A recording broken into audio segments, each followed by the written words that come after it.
Stocks trade in a narrow range in what has been a directionless trading day so far ahead of the midweek holiday. Auto and consumer durables eke out small gains while metals, realty and IT continue to drag. The government has invited bids from bankers to sell stake in state-owned banks and financial institutions. Lenders like Indian Overseas Bank, Central Bank and life insurers LIC could see a sale of their shares. SEBI has proposed a revision of methodology to compute open interest in F&O trading for better risk management and to reduce instances of stocks going into F&O ban by 90%. It also proposes steps to reduce concentration risk. Federal Bank CEO KVS Manian says he wanted to be the captain of the ship on his move from Kotak Bank. He adds that he has drawn up a plan to take Federal Bank to the 5th position among private lenders with a focus on key return metrics. And Reliance Industries chairman Mukesh Ambani promises to quadruple investments in Assam to 50,000 crore rupees. This will include setting up of 2 world-class biogas hubs, a doubling of Reliance stores to 800 in 5 years, and opening of AI-ready centers. Good afternoon, you're watching Business Lunch here on CNBC-TV18. We are coming to you live from the CNBC-TV18's Motilal Oswal studios. I am Hormuz Fatakia. Let's first take a look at how the markets are faring this afternoon. It has been an absolutely quiet day of trade. There's been a very narrow range on the Nifty, as you can see, barely 100 points on the upside and the downside as well. So it's absolutely listless as of now. Remember, we go into a holiday tomorrow in midweek trading before the monthly expiry on Thursday. And the broader markets, though, they are slightly underperforming. Remember, all of them were under some selling pressure in Monday's trading session. The mid-cap index is down about 0.4% off the highs of the day. The small-cap index too is holding on. It's been a bit of a choppy session there. Some stock-specific action that we are seeing. One of them is Adani Power, and that is the top gainer today on the Nifty 500, 7.5% higher there. Also trading with gains, though, is Narayana Hridayalaya and Tata Investment, of course, on the back of the Tata Capital IPO. We'll talk about that in just a bit. But on the flip side, Canfin Homes is one of them. It's recovered slightly from the lows of the day, but still trading with losses of around 5%. Remember, the stock will be exiting the F&O space itself at the end of the F&O series. So some bit of unwinding may be seen in Canfin Homes in today's session. So overall, it's been a fairly quiet session today for our markets as we go into a holiday tomorrow. But on to PSU banks, though, they are in focus today, along with financial institutions like New India Assurance and LIC, and that is after the government has issued a request for appointment of merchant bankers for a stake sale in these companies. Sapna is joining in with more details on that. Sapna, good afternoon. What are you picking up? Hi, Harmaz. Very good afternoon. So basically, this is unexpected lines. If you can recall, sometime way back in Jan, sometime I think around Jan 14, we had reported that a plan of QIP plus possible dilution of government equity in at least the 4 banks which have yet to meet the MPS norms, that could be possible. Though, of course, QIP is something that has been doing the rounds for quite some time. Some plans had been formed up, but parallelly, probably this push of OFS would be required because the government shareholding in these banks is really too high, over 93% in all 4 of them. And the timeline to meet the MPS norms, of course, keeps getting extended, but that expires as of now, August 2026. So keeping that in perspective, most likely the new framework that we're talking about, of course, deals with OFS, but maybe primarily the government would like to aim to bring those entities which have not met the 25% minimum public float norm. They are the possible candidates for this, state dilution of government equity. That's one. And second aspect, of course, you rightly mentioned, entities like New India Assurance, LIC is a well-known case. Maybe even it could be GIC. I think the government shareholding is above 70, GOI shareholding is above 75% in that company. Maybe 1 or 2 CPSEs, maybe IRFC for all you know. But as of now, of course, the focus is going to be on the big public financial institutions as well as the public sector banks. So I suppose to start off with the IOB, Central Bank, UCO Bank, Punjab and Sindh Bank, they are the known candidates, and most likely the push will come on these entities first. Indeed, Sapna, thanks a lot for that. Is these small-sized PSU banks, these low float names where the government is holding more than 90 to 95% in these lenders, and of course LIC, where the government only divested around 3.5% during its IPO back in 2022. We'll keep an eye out on all of these names. Time to get you a big exclusive of the day. Federal Bank MD and CEO KVS Manian, in his first interview after taking over, says that he wanted to be the captain of his ship. In speaking to Shireen Bhan, he said that the bank is well poised and is drawing up a plan to break through into the top 5 private lenders with a focus on return metrics. Here is an excerpt of that conversation.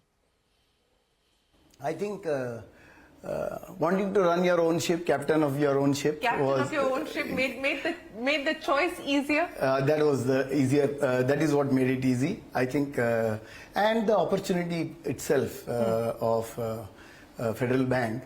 Very very well poised, great journey. Pulled out of the pack of old private sector banks, clearly leagues ahead. Just the breakthrough into the top league is possible. That story excited me, and I am a kind of person who needs to come to work every day with a spring in my step, wanting to do new stuff, and I thought this was a very very exciting opportunity. There is advantage of that brand visibility in the adjacent state. At least the adjacent states know the brand well. So I think growing outward from that state into adjacent states and then beyond is something that will help us. Some of these are really strong bases from where you can build out. And I am quite optimistic that if we can replicate these 3-4 elements, service, the rishta, the attrition rates, these are very strong positives. We are very clear. Phase 1 of the plan is Tamil Nadu, Maharashtra. You will see the expansion, far deeper expansion in these 2 states first. And as I said, we will keep rolling out to Karnataka, Andhra, Telangana, and then to the other states going forward. We also have a good moat built over years in Northeast, by the way. So there are some advantages in some other parts of the country as well. And you can catch excerpts of this exclusive conversation with Federal Bank's MD and CEO all day today, only on CNBC-TV18. Well, Kotak Mahindra Bank has relaunched the 811 app as part of the brand repositioning campaign and is available to users from today. Remember, last week in an exclusive conversation with CNBC-TV18, the bank's MD and CEO Ashok Vaswani had mentioned that the bank would launch a full brand repositioning campaign on the 25th of February and spoke about the new products and services they'll offer. Listen in. We're going to launch a complete brand repositioning campaign, which I'm really excited about. That should hopefully happen before month end, where we start presenting Kotak as the go-to financial services organization for the aspirational Indian, right? And that's what we stand for. And for the first time, we're going to bring all the group companies and everything under one kind of Kotak brand. We are also going to relaunch our entire 811 proposition. The 811 proposition has been completely reworked. Earlier on, it was really about just getting customers with a payment kind of account. But now, during the embargo, the team has worked to make it a complete set of products and services for the core Indian customer. The new 811 app is looking fantastic, and the kind of customer engagement we're getting on the 811 app is a multiple of what we were getting on our old app. We're going to launch a complete brand repositioning campaign, which I'm really excited about. That should hopefully happen before month end, where we start presenting Kotak as the go-to financial services organization for the aspirational Indian, right? And that's what we stand for. And for the first time, we're going to bring all the group companies and everything under one kind of Kotak brand. Important repositioning exercise there started by Kotak Mahindra Bank. Take a short break. The Nifty is slightly beginning to pick up pace, nearing that mark of 22,600. But when we return on the other side, we'll get you the key highlights from the Advantage Assam Summit as Prime Minister Narendra Modi and Reliance Industries Mukesh Ambani address the summit.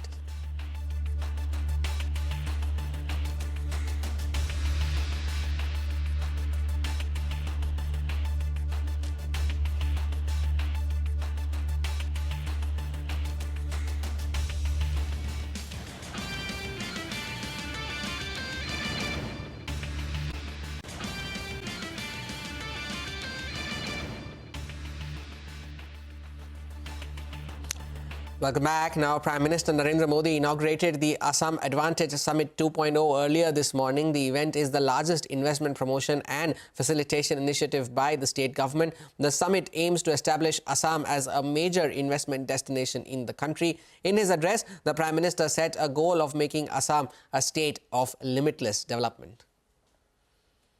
आज भारत दुनिया के अलग-अलग regions के साथ free trade agreements कर रहा है। East Asia के साथ हमारी कनेक्टिविटी लगातार सशक्त हो रही है और नया बन रहा India middle east Europe economic corridor भी अनेक नई संभावनाएं लेकर आ रहा है। असम ने 2030 तक अपनी इकोनॉमी को 150 बिलियन तक पहुंचाने का टारगेट सेट किया है। मुझे विश्वास है असम इस लक्ष्य को जरूर हासिल कर सकता है। असम आज साउथ ईस्ट एशिया और भारत के बीच का गेटवे बनकर उभर रहा है। इस पोटेंशियल को और आगे बढ़ाने के लिए सरकार ने North East Transformative Industrialization Scheme यानी उन्नति शुरू की है। And Reliance Industries Chairman Mukesh Ambani also addressed the gathering and promised to quadruple the Reliance Industries' investment in the state to 50,000 crore rupees. He is also aiming to double Reliance Industries' store count in the state. Let's hear out what he said. In the previous summit in 2018, Reliance had committed an investment of 5,000 crores in Assam. Since then, our investment in the state has exceeded 12,000 crores. In the coming years, Reliance will more than quadruple this investment in Assam to over 50,000 crores over the next 5 years. After building world-class connectivity infrastructure, we will now install high-performance computing infrastructure. Reliance will establish an AI-ready data center in Assam, which will benefit students with AI-assisted teachers, patients with AI-assisted doctors, agriculture will benefit from AI-assisted farmers, and AI will help Assam's youth to learn from home and earn from home. And Reliance will build 2 world-class hubs of compressed biogas and CBG over wastelands in Assam. This will produce 8 lakh tons of clean biogas annually, enough to fuel 2 lakh passenger cars every day. We will set up a mega food park which will add value to the abundant agriculture and horticulture produce of Assam. We have already set up a world-class bottling plant in Assam for our Campa Cola and Independence range of packaged drinking water. Our 4th priority is to double the number of Reliance retail stores in the state from existing 400 to 800 stores in the next 5 years. Mukesh Ambani there laying out his vision for Reliance Industries in Assam. Take a short break for now. We get you more updates on the other side. Stay tuned.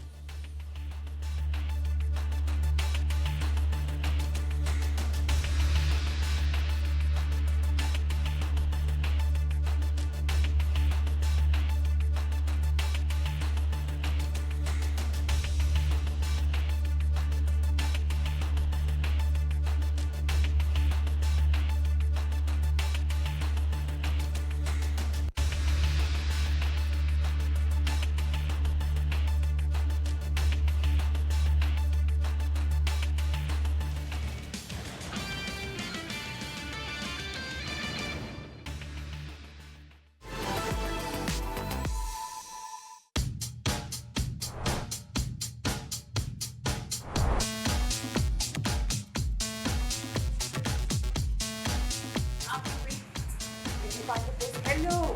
How are you? Good.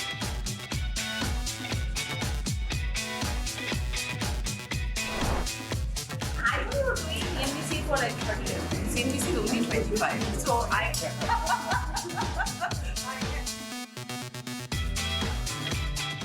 Banking aspirations. So I would say never to anything. So I think it's an amazing time to work in India. If I were a founder who's starting up today, I would want to start in India. It's an amazing In fintech? place. In fintech. Who breaks the silent Only for in the business and professional settings, you will not imagine. Now on MobiKwik app, you can actually have digital cash. The motto for CBDC is not cash less, it is less cash. Our focus is, given that we have such a large user base and also small merchant base, we first connect with them over daily life payments. Now after that, after looking at their KYC, their profile data, etc., we are trying to now diversify in terms of giving them access to the right investment products.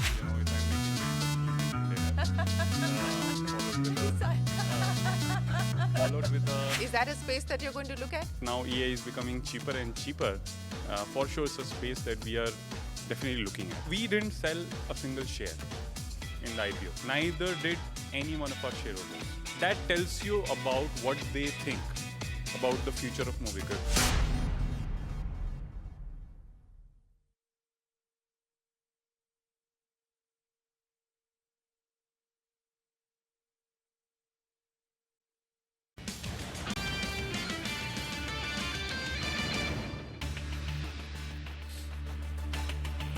Welcome back. We spoke about Tata Investment Corporation, which is one of the top movers in today's trading session. That's still continuing to hold on to gains of around 7 to 8%, and that is after Tata Capital announced its plans for its Dalal Street debut. Now, the IPO will comprise of a combination of fresh issue and an offer for sale by existing shareholders. Ritu is joining in with more details. Ritu.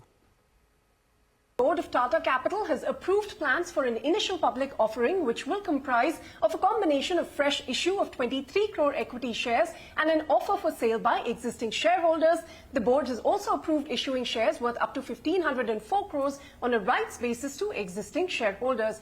Now, while Tata Capital did not indicate any timeline for this IPO, it said that it will be subject to market conditions, receipt of various approvals and regulatory clearances. Now, incidentally, this will be the second IPO from the Tata Group company within the span of 2 years after we saw that bumper listing of Tata Technologies in 2023. The move is very much in line with RBI's mandatory requirement for upper layer NBFCs to get listed within 3 years of being notified, and for Tata Capital, which is on this list, the deadline is September 2025.